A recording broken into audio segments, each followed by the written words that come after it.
신약성경 250페이지 로마서 8장 28절 말씀을 다 같이 합독하시겠습니다. 우리가 알거니와 하나님을 사랑하는 자 곧 그의 뜻대로 부르심을 입은 자들에게는 모든 것이 합력하여 선을 이루느니라. 아멘. 입춘이 지나고 이제 해빙기가 되고 따뜻한 봄바람이 불어야 되는데 역으로 더 추워지고 있습니다. 환경과 조건이 추워진다 하더라도 여러분의 마음과 영은 더 열기가 있고 따뜻해지기를 주의 이름으로 축원합니다. 우리가 환경과 조건을 이기기 위해서는 마음이 그리고 영혼이 중요한 것입니다. 마음이 추우면 또 몸도 춥고 생활도 추워지는 법이죠.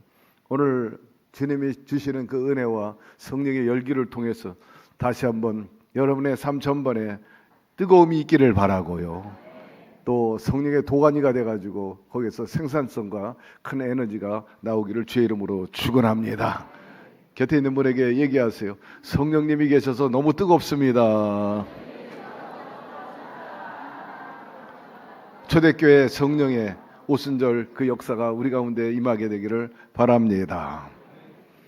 오늘 귀한 목사님 모시게 됨을 기쁘게 생각합니다. 미국에서 목회하시고 또 후학들을 가르치고 계시는 이성태 목사님, 한양대 나오시고 저하고도 미국 베데스다 대학교 신학대학원에서 같이 대학원 코스를 같이 공부해서 큰 인연이 있고 또 일찍이 수목금 노원교회 유재필 목사님과 더불어 오랜 동안 심우하시고 한국 목회 한 10년 하시고요. 미국에 LA에 가셔서 가난 수목금교회 개척하시고 한 20여 년 동안 목회를 하신 분이십니다. 다양한 경험이 있고 현재는 미국의 샌프란시스코 신학대학의 교수님으로 지금 심우하고 계시죠. 오늘 모처럼 오셨는데 캄보디아 한 달 동안 선교하시고 또 한국에 와서 여러 교회에서 순회하면서 설교하시는 중에 저희 교회에 방문하게 됐습니다. 우리 목사님 나오셔서 그 은혜의 말씀 주실 거예요. 하나님의 뜻대로 부르심을 입은 자들에게는 모든 것이 합력해 선을 이루느니라. 이 말씀을 통해서 큰 은혜의 역사가 있게 되기를 바랍니다. 우리 목사님 나오실 때 두 손 들고 할렐루야로 환영하겠습니다. 할렐루야. 여러분들 오늘 이 자리에 뭐 가지고 나오셨나요? 하나님이 기뻐하시는 건 뭐죠? 믿음이 아닐까요? 믿음이 굉장히 중요한 것 같아요. 하나님 은혜로 저는 많은 나라들을 다니고 있는데요. 지금 안타까운 사실은 우리가 영성 그러는데 영성의 기본이 뭐죠? 믿음입니다. 놀랍게도 세상 사람들이 아니라 그리스도인들이 믿음이 많이 나약해지는 모습을 봅니다. 그 이유는 세상 문화가 너무 좋다 보니까 사람들이 자꾸 세상 쪽에 이렇게 귀를 기울여요. 그리고 지금 스마트폰이라고 갖고 계신데 또 어떤 분들은 아예 성경책을 무시하고 스마트폰만 가지고 있는데 물론 뭐 거기 성경에 나오니까 좋은데 그러다 보면 아쉬운 것은 혹시 여러분 가운데는 이런 분이 안 계시겠죠. 하나님의 말씀을 어떤 정보, 인포메이션으로 보면 이건 굉장히 위험한 겁니다. 예수님이 요한복음 6장 63절에서 내가 너희에게 이르는 말이 영이요 생명이라고 말했습니다. 믿으십니까 여러분? 얼마나 중요합니까? 여러분 히브리서 11장은 뭐라 그러죠? 믿음장이라고 말합니다. 믿음이 없이는 기쁘시게 못하나니 하나님께 나아간 자는 반드시 그가 계신 것과 그가 자기를 찾는 자들에게 상 주시는 이심을 믿어야 할지니라. 아멘. 믿음이 참 중요해요. 하나님은 오늘 저와 여러분이 하나님 앞에 믿음으로 나오기를 바라고 있습니다. 네, 저는 현재 미국 캘리포니아에 살고 있습니다. 아마 우리 한국 분들 가운데는 캘리포니아 그러면 거의 다 아실 거라고 봅니다. 또 미국 여행하신 분들은 거의 캘리포니아를 꼭 방문하지 않습니까? 저는 지금 캘리포니아에서 약간 북쪽으로 있는 샌프란시스코라는 곳에 살고 있습니다. 거기서 약간 밑으로 샌호세, 그러니까 실리콘밸리라고 말하죠. 그쪽에 살고 있습니다. 참고로 그곳에는 지금 세계적인 그런 뭐 재벌이라면 재벌 세계적인 그룹들이 있습니다.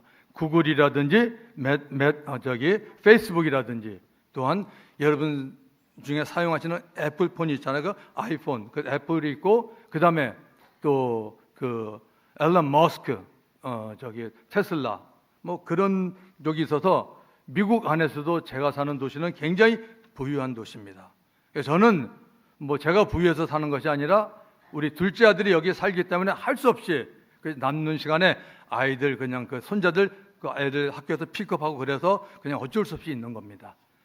그래서 어쨌든 감사드리고요.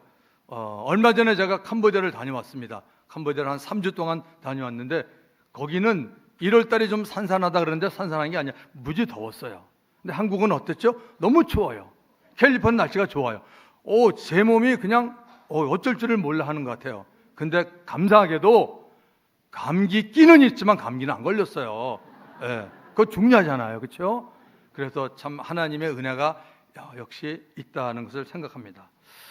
여러분 고린도전서 15장 10절 이거 너무 귀한 말씀이에요. 제가 평생 가지고 다니는 말씀인데 여러분들도 한번 생각해 보세요. 사도 바울이 이런 고백을 합니다. 그러나 나의 나 된 것은 하나님의 은혜로 된 것이니 내게 주신 그의 은혜가 헛되지 아니하여 내가 모든 사도보다 더 많이 수고했으나 내가 아니요 오직 나와 함께 하신 하나님의 은혜라고 말합니다. 이 한 절에 하나님의 은혜가 3번이나 나옵니다. 저와 여러분 여기에 있는 거 하나님의 은혜인 줄 믿으시죠? 아멘. 여러분이 이 추운 날에 이 삼부 예배 나온 것도 하나님의 은혜입니다. 여러분이 순복음 중동교회 나와서 우리 위임 목사님과 함께 신앙생활하는 거 하나님의 은혜 아닙니까? 은혜 중에 은혜입니다. 여러분 미국은 기독교 국가인 거 여러분 아시죠? 저는 참으로 다행이라고 생각합니다. 미국은 그래도 전 세계에서 가장 지금 앞서가는 나라 아닙니까? 미국은 그 인구의 70%가 크리스찬입니다. 참 놀라운 수인데 신앙이 뿌리는 미국은 청교도 신앙입니다. 17세기의 신앙의 자유를 찾아서 영국으로부터 건너온 자들이 성경 중심, 말씀 중심으로 교회를 순수하게 세우고자 해서 이 미국에 많은 교회들이 생기고 있는 것입니다. 제가 참고로 여러분에게 하나 말씀드리면 여러분 중국이 미국을 자꾸 따라오려고 그러죠. 물론 그 정치적인 얘기 아닙니다. 중국이 미국을 많이 따라오려고 그래요. 제가 미국 들어간 지 44년이 됐는데요. 처음에 들어갔을 때 레이건 대통령이었는데 그 당시에 일본이 거의 미국을 따라가니 이렇게 됐는데 하루아침에 일본이 그냥 잡히더라고요. 미국은 여러분 잡기가 참 힘든 나라예요. 왜냐하면 세계를 잡으려면 세계를 제패하려면 3가지 조건을 갖춰야 돼요. 근데 미국은 이 3가지 조건에 들어가 있는 나라예요. 첫째는 뭐냐면요, 이 농산물 있잖아요. 쌀이니 보리니 하여튼 여러 가지 많은 농산물을 그러니까 수입을 해서는 안 되는 나라예요. 미국은 비유한 땅을 가지고 있습니다. 캘리포니아만 해도 어마어마합니다, 여러분. 거기서 농작되는 거라든지 포도라든지 엄청난 것들이 많이 나오고 또 아이다호 쪽에 가면은 여러분 그 감자, 고구마 이런 게 엄청나게 나옵니다. 그게 첫 번째고요. 두 번째는 뭐냐면 여러분 지금 전 세계의 모든 국방 예산 그리고 이 우주 쪽으로 가장 힘쓰고 가장 강력한 나라 어디죠? 중국입니까? 미국이잖아요. 맞죠? 그 다음에 세 번째가 중요해요. 제가 보니까 전 세계 한 213개 정도가 되는데 화폐를 마음대로 찍어내는 나라가 어느 나라예요? 아세요? 미국이에요. 다른 나라 절대 못해요. 미국이 경제 위축이다 여러 가지 많은 얘기들이 있지만 어쨌든 미국은 마음만 먹으면 달러를 마음대로 찍어냅니다. 그래서 이 3가지 조건을 갖췄기 때문에 미국은 최강된 나라고 더군다나 미국은 제가 말했듯이 크리스천 국가예요. 이 크리스천 문화가 사회에 다 들어가 있어요. 그렇기 때문에 때로는 우리 또 기도 많이 하시는 분 한국이 영성 충만했을 때 뭐라 그러냐면 야 미국은 기도도 안 하고 미국은 그저 그래 이렇게 얘기하는데 그거는 모르는 말이에요. 미국에 기도하는 분들 많고 미국에 정말 훌륭한 목사님들도 많습니다. 저는 감사한 게 한국과 미국이 뭐죠? 그래도 우리가 서로 우호관계를 맺고 있기 때문에 참 좋다고 생각합니다. 여러분 트럼프 대통령은 동성연애와 낙태에 대한 성경의 권위를 인정했기에 기독교인들의 지지를 많이 받았습니다. 지금도 받고는 있죠. 그런데 지금 현재는 어때요? 지금 현재는 지지도가 엄청 떨어졌습니다. 여러분 잘 아실 거예요. 너무 자존감이 너무 강하고 자기 마음대로 하기 때문에 사람들이 굉장히 이렇게 점점 싫어하는 사람들이 많기 때문에 점점 지지도가 떨어져 있습니다. 여러분 우리 한국은 어때요? 제가 보니까 한국은 지금 현재 5,170만 인구를 가지고 있어요. 20%가 기독교입니다. 그리고 11%가 캐톨릭, 16%가 불교입니다. 그리고 여러 많은 잡다한 그런 종교들 합하니까 1%. 보니까 무교, 아무것도 그냥 어떤 종교도 싫다 이런 분들이 52%가 되는 나라가 이 대한민국입니다. 더구나 우리나라는 뭐 세계적인 추세지만 한국은 특별히 저출산으로 인해서 인구는 점점 감소되고 있습니다. 아이들이 없어서 유치원이 문을 닫습니다. 초등학교까지 점점 줄어들고 있습니다. 이러한 때 저와 여러분, 우리 믿는 자 한 사람 한 사람의 몫이 전 중요하다고 봅니다. 젊은 청년 혹은 젊은 청소년 한 사람이 신앙생활 잘할 수 있도록 우리가 온 힘을 기울여서 그들을 사랑하고 격려해서 정말 그리스도의 몸을 세워나가는 일이 저와 여러분에게 있지 않을까요? 여러분, 이런 일에 힘써주기 바랍니다. 자, 오늘 우리들이 읽은 말씀 로마서 몇 장이죠? 8장. 로마서는 성경 66권 가운데 사람마다 틀린데 저에게 물어보면 저는 가장 귀한 것이 로마서라고 말합니다. 왜냐하면 로마서는 정말 엄청난 게 로마서에 있습니다. 복음이 뭔지를 알려주고 죄인이 뭔지를 알려주고 하나님의 주권이 뭔지를 알려주고 이스라엘은 과연 어떻게 되느냐를 말해주고 있고 또 성도들이 예배는 어떻게 드려야 되는 걸 전부 다 얘기한 게 로마서입니다. 특별히 로마서 8장, 황금장이라고 말하죠. 1절부터 39절까지. 혹시 여러분 가운데 손을 들지 마시고 마음속으로 손을 들어보세요. 나는 로마서 8장 1절부터 30절까지 몽땅 다 암송한다. 저는 잘은 모르겠지만 10% 정도는 되지 않을까 싶습니다. 어떻게 굉장히 많은 숫자인가요? 10%면? 네. 저도 물론 암송하니까 얘기하겠죠. 진짜 중요합니다. 자, 오늘 우리가 본 로마서 8장 28절 참 귀한 말씀이죠. 우리가 알거니와 하나님을 사랑하는 자, 곧 그 뜻대로 부르심을 입은 자들에게는 어떻다고요? 모든 것이에요. 합력하고 어떻게 한다고요? 선을 이룬다는 귀한 말씀입니다. 이 말씀을 보면은요, 여러분 성경에서 가장 귀한 절거름에 많은 사람들이 John 3:16, 요한복음 3장 16절을 말합니다. 정말 귀하죠. 그만큼 이 로마서 8장 28절도 아주 귀한 말씀입니다. 자, 이 로마서를 기록했던 사도 바울이 복음 때문에 예수의 이름 때문에 심하게 그는 고난을 많이 받았습니다. 바울의 사명은 뭐냐면 예수님의 이름을 이방인들과 이스라엘 자손들에게 전하는 것이 그의 사명입니다. 그런데 그는 가는 곳마다 엄청난 그 핍박과 고난을 받아요. 하기야 스데반 집사가 순교를 당할 때 사도 바울은 찬성했고 그들의 옷을 가지고 있었던 사람이고 스데반 집사의 죽음을 했다가 잘 죽었어, 저 친구 마땅해라고 생각했던 사람이 사도 바울입니다. 이 바울이 로마서를 기록하면서 우리에게 알려주고 있는 겁니다.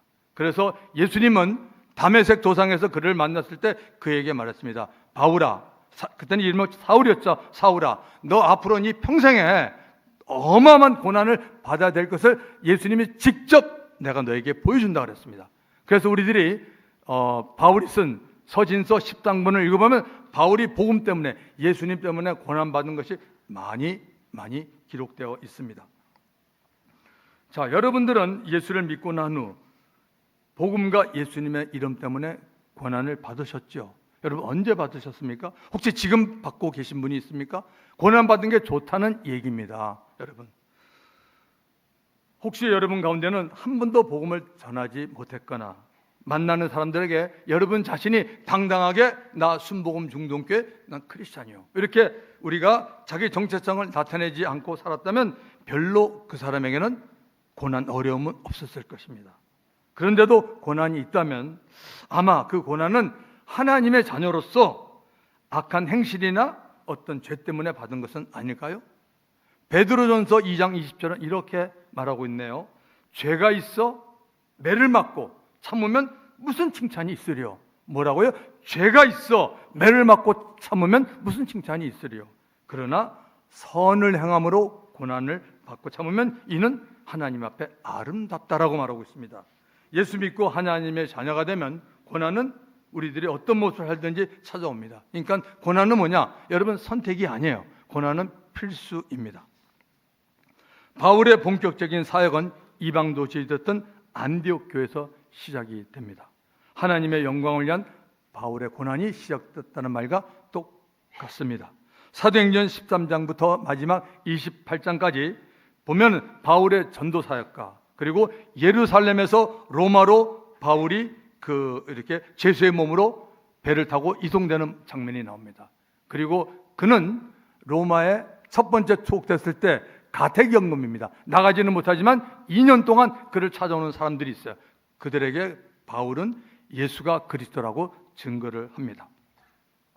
바울이 말씀을 강론하고 복음을 전하는 가운데 바울을 가장 많이 핍박하고 바울이 전하는 복음을 가로막았다는 자가 누군지 아시죠?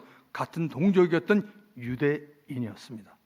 이 로마서를 다 기록한 후에 바울이 밀레도라는 장소에서 에베소 교회 장로들을 다 초청하고 그 장로들에게 복음을 전했던 바울의 소신을 말합니다.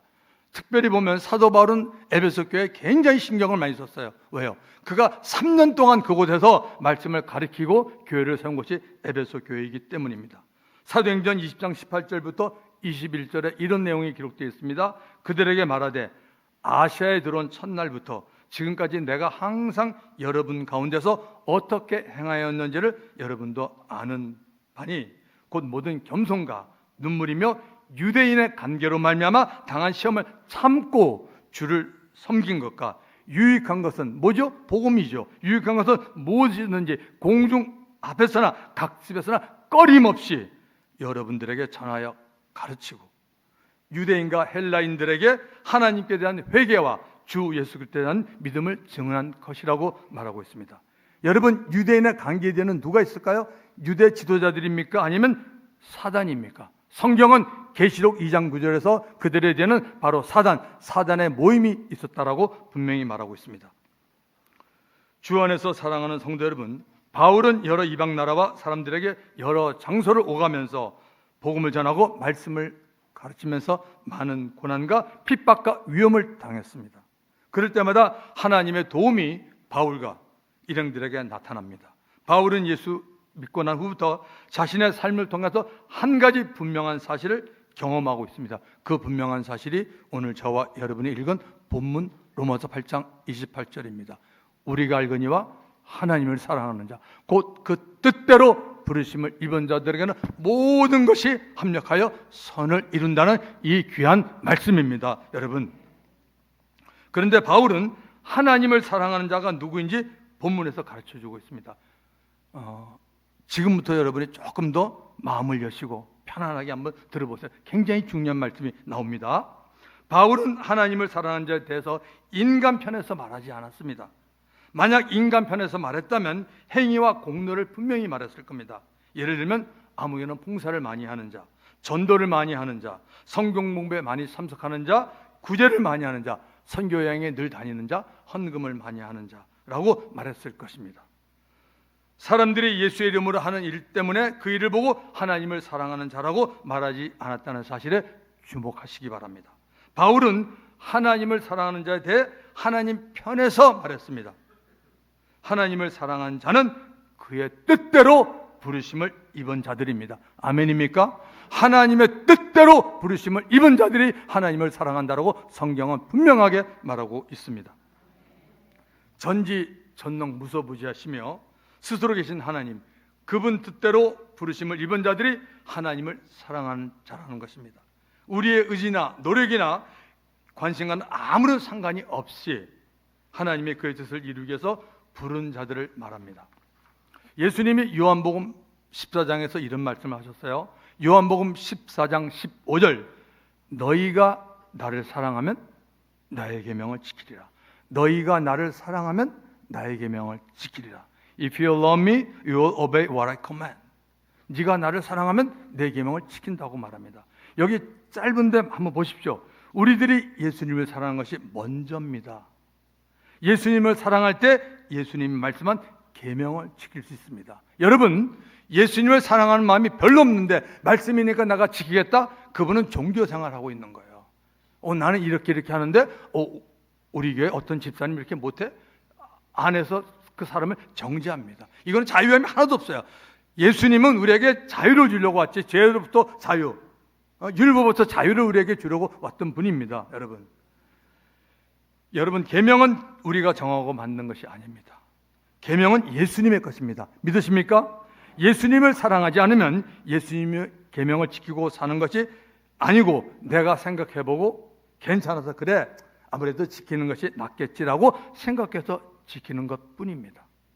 예수님을 사랑하지 않는 사람은 자기 자신이 만든 규율이나 원칙을 정해놓고 예수님을 사랑한다라고 생각합니다. 바리새인들과 유대인들도 자신들이 만든 장로의 유전, 장로의 전통을 하나님 말씀보다 더 중요하게 여기면서 하나님을 사랑한다고 했습니다. 마가복음 7장 1절부터 13절에 기록되어 있습니다.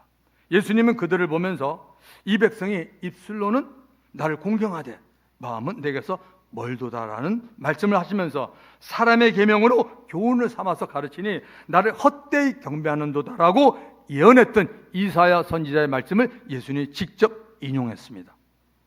그래서 성경은 하나님이 자신의 뜻을 이루기에 부른 사람은 뭐요? 하나님을 사랑한다는 것입니다. 모든 것이 합력하여 선을 이룬 데서 모든 것은 무엇일까요? 예수 믿고 난 후에 우리 일상의 모든 삶을 말합니다. 더 정확히 말하면 하나님이 택한 백성들에 대해서는 예수 믿기 전부터 하나님의 간섭이 있었던 겁니다. 다만 그때는 우리 모두가 영적으로 어두워서 눈이 멀어서 그냥 모르고 지나갔던 것뿐입니다. 예수님은 세상 만사 모든 일이 결코 우연히 일어나지 않다고 분명하게 말씀합니다. 마태복음 10장 29절에 이렇게 말합니다. 참새 2마리가 한 아사리온에 팔리지 않느냐. 그러나 너희 아버지께서 허락하지 아니하시면 그 하나도 땅에 떨어지지 않는다라고 말합니다. 참새도 하나님이 허락하지 않으면 한 마리도 땅에 떨어지지 못합니다. 하물며 참새보다 훨씬 더 귀한 저와 여러분, 사람의 삶에 대해서 하나님이 생각하시고 보고 계시지 않겠습니까? 하나님의 허락하신가 간섭에 대해서는 그때는 모르고 지나간 뒤에 우리가 알게 되는 경우도 가끔 있어요. 여러분, 구약 성경 에스더라고 나옵니다. 거기에 보면 에스더와 그녀의 삼촌 모르드게가 등장합니다. 페르시아 제국의 아수르 왕의 가장 측근에 있었던 하만의 간계로 인해서 페르시아에 있던 모든 유엔들이 그야말로 죽게 되었습니다. 이 얘기를 들은 모르드게가 에스더에게 이렇게 말합니다. 에스더야, 이때를 위해서 네가 아수르 왕의 아내가 된 것이 아니냐, 이렇게 말합니다. 그래서 네가 왕에게 찾아가서 우리 유대인들의 안타까운 일을 말하라 그럽니다. 이 말을 듣고 에스더가 용기를 얻어서 이렇게 말합니다. 죽으면 죽으리라고 말하면서 결심합니다. 삼촌 모르드에게 수산에 살고 있는 우리 모든 유대인들에게 부탁해서 나를 위하여 3일을 금식하게 해달라고 부탁합니다. 먹지도 말고 마시도 말고, 그리고 에스더 자신이 함께 있던 시녀들과 함께 그녀도 금식을 합니다. 금식을 마친 후 아수르 왕 앞에 죽음을 각오하고 에스더가 나아갑니다. 당시 여러분, 바사왕의 권세는 하늘을 찌르는 권세입니다. 그 누구도 접근이 안 되었습니다. 그날따라 아수르 왕이 왕비 에스더의 소원을 들어주고 싶은 마음이 생겼습니다. 저는 이것이 아마 금식의 결과라고 생각합니다. 에스더가 왕에게 왕을 위한 큰 잔치를 베풀고 싶다라고 말하고 그 자리에 꼭 하만을 초청하도록 부탁합니다.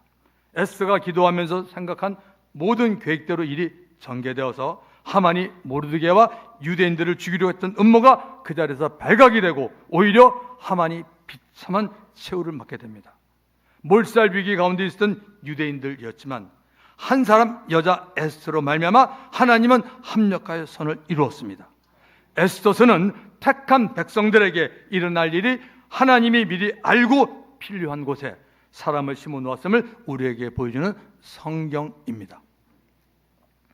저와 여러분, 우리들의 신앙생활에서도 그렇습니다. 한번 생각해 보세요.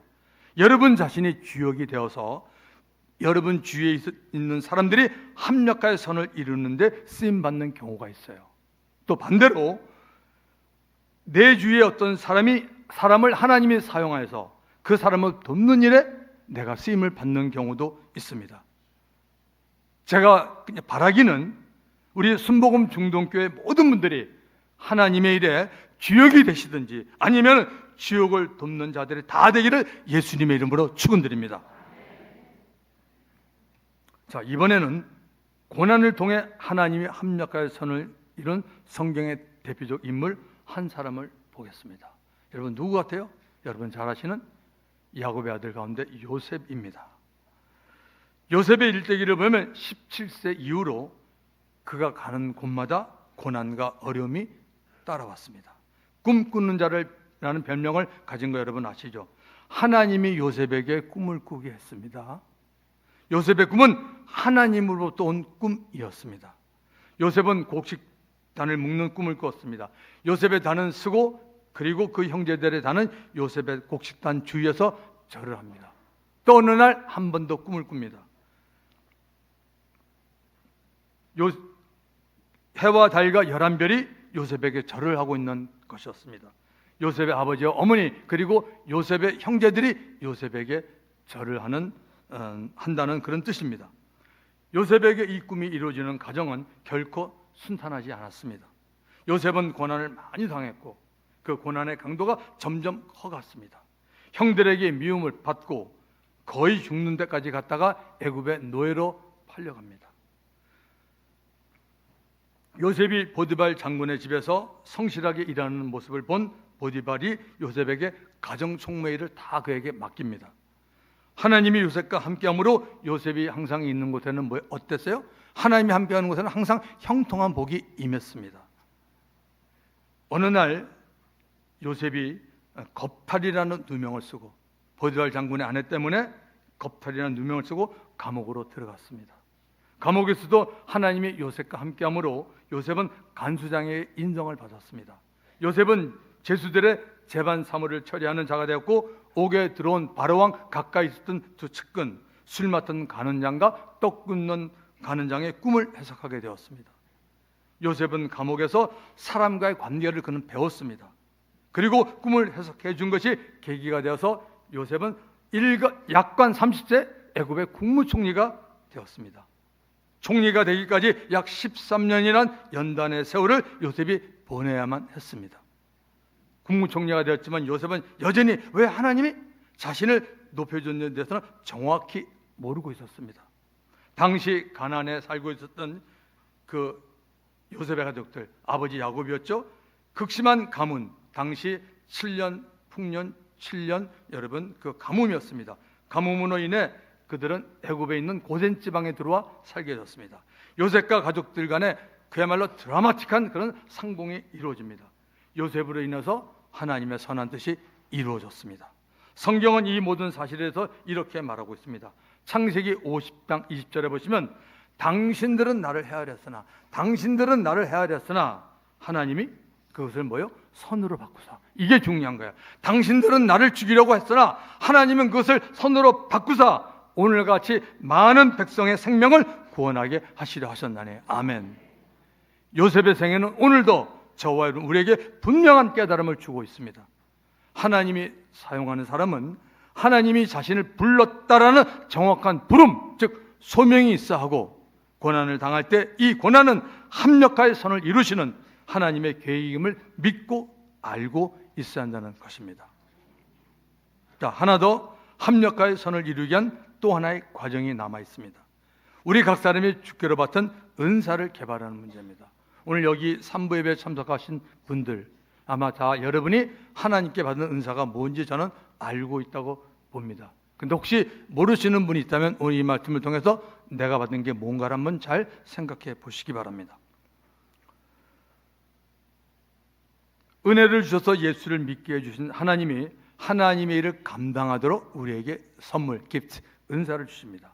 로마서 8장 32절은 이런 말하죠. 자기의 아들을 아끼지 아니하시고 우리 모든 사람을 위하여 내주시니가 어찌 그 아들과 함께 모든 것을 은사로 주지 아니하시겠냐고 말합니다. 은사는 여러분 선물입니다. 예수 믿는 하나님의 자녀들에게 하나님이 은사를 주시는 겁니다. 사람이 사람에게 주는 게 아니에요. 부모가 자녀들에게 주는 게 아니에요.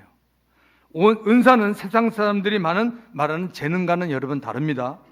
세상에서 재능은 남들과 비교해서 어느 분야에 월등하거나 탁월해지는 것을 말합니다. 그 탁월한 것을 드러내고 알리기 위해 그들은 뭡니까? 혼신내며 쏟아붓고 노력하고 땀 흘리는 수고를 합니다. 그러나 우리들이 하나님께 받은 은사는 하나님께 영광을 돌리라고 주는 겁니다. 맞나요, 여러분? 예. 고린도전서 10장 31절에 보면 너희가 먹든지 마시든지 무엇을 하든지 다 하나님의 영광을 위해서 하라라고 말합니다. 은사에 대해서는 고린도전서 12장에 보면 9가지 영적 은사가 나오죠. 또 로마서 12장에 나와 있습니다. 로마서 12장에는 돕는 은사, 섬기는 은사, 구제하는 은사, 다스리는 은사, 가르치는 은사들이 나옵니다. 로마서 12장 6절은 이렇게 말합니다. 우리에게 주신 은혜대로 받은 은사가 각각 어때요? 다르다고 말합니다. 각각 다르니 하나님이 은사를 다르게 준 이유가 있어요.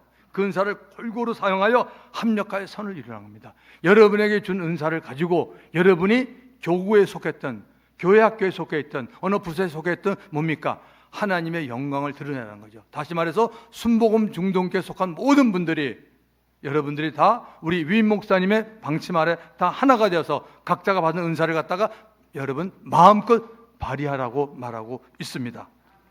그러므로 은사를 준 하나님의 마음을 알고 받은 은사를 잘 개발시킬 책임이 여러분 우리 각자에게 있습니다. 자, 그러면 제가 여러분에게 알려드릴 테니까 마음속으로 한번 생각해보세요. 나는 내가 이거 하는 게 내가 하나님 은사구나 아닌가 알려드리겠습니다. 여러분, 하나님의 은사로 여러분이 어느 부서에서 봉사를 하더라도 식당에서 봉사해도 괜찮습니다. 주차장에서 봉사해도 괜찮습니다. 봉사하면 하나님이 준 은사는 뭐냐면 내 안에서 뭐요? 기쁨이 솟아납니다. 믿으십니까? 엄청나게 기뻐요. 저도 마찬가지예요. 저도 여러분 캄보디아에 대해서는 여러분 너무 잘 아시더라고 들었는데, 그런데 여러분이 들은 그런 얘기를 저는 캄보디아 3주 동안 가 있으면서 요만큼도 못 느꼈어요. 너무 캄보디아 영혼들이 좋았고 너무 그냥 하나님 은혜 가운데서 성경을 가르치고 말씀을 전하고 너무너무 기뻤어요. 왜? 하나님이 저에게 성경 가르치는 은사를 줬기 때문입니다, 여러분. 그래서 우리에게는 뭐죠? 대신에 우리는 은사를 잘 개발시킬 책임이 있어요. 여러분들이 어느 부서에서 일하고 성가대에서 봉사하든지 하다가 어느 날 갑자기 생각해 봅니다. 그렇지, 이거 하나님께 준 게 분명한데 내가 작년이나 항상 똑같이 해도 되겠어? 그러면서 좀 거기에 대해서 연구하고 좀 개발하십니다. 그러니까 또 하나님이 준 은사가 뭡니까? 좀 더 반짝반짝 빛이 나고 잘 되기 위해서 여러분 각자가 거기서 최선을 다하는 겁니다. 이게 하나님이 여러분에게 원하시는 일입니다, 여러분. 그래서 여러분 은사를 잘 사용하시기 바랍니다. 하나님께 받은 은사를 여러분 잘 사용하지 않고 그대로 열중시었다고 있으면 어떻게 되는지 아세요? 은사가 남아있다고요. 천만의 말씀, 은사 안 남아있어요. 하나님이 거둬가십니다. 왜? 주신 분이 하나님이 준 이유가 뭡니까? 너 예수 그리스도의 몸된 교회를 통해서 내 일을 하라고 주님이 은사를 줬는데 아무것도 안 해. 손 들고 열중시었다가 난 싫다 이거야. 그럼 뭐야? 하나님 그 은사 걷어갑니다. 그런데 뭡니까? 열심히 하면 하나님께서 정말 그에게 감동을 주고 기쁨을 주고 감사를 주니까 뭐예요? 신바람이 나는 거 아닙니까? 이게 하나님 주신 은사입니다, 여러분. 로마서 12장 11절에 아주 중요한 말씀이 있어요. 로마서 12장 11절. 다시 한번 강조합니다. 로마서 12장 11절 말씀입니다. 이런 말씀이 기록되어 있어요. 부지런하여 게으르지 말고 열심을 품고 주를 섬기라. 너무 멋있어요. 부지런해서 게으르지 말고, 왜? 교회 안에 게으른 자가 있다는 거죠. 믿는 자 안에 게으른 자가 있다는 겁니다. 그리고 뭐죠? 열심을 품고 주를 섬기라. 여러분 받은 은사를 가지고 열심을 내시기 바랍니다. 하나님께로부터 열심을 내고 여러분 하나님을 기쁘시하는 여러분이 되기를 바랍니다. 말씀을 마칩니다. 신앙생활을 잘하려면 하나님의 관점에서 저와 여러분 우리 자신을 돌아봐야 합니다.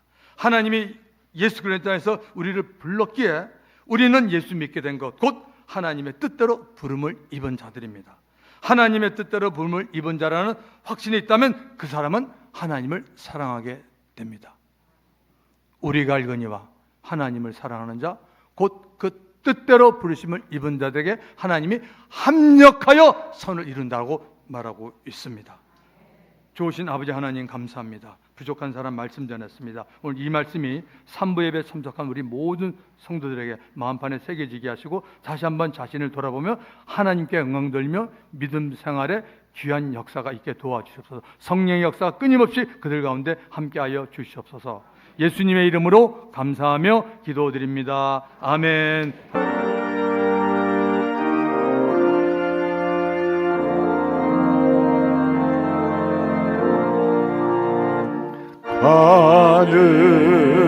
하늘에 계신 아버지 이름 거룩하사 주님 나라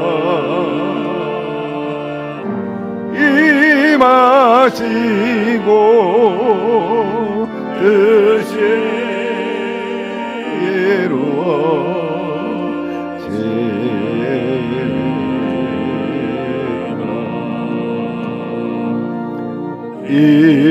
일용할 양식 주시고 우리들의 큰 죄 다 용서하옵시고 또 시험에 굴게 마시고 악에서 구원하소서 내게 주의 나라 주의 권세 주의 영광 영원히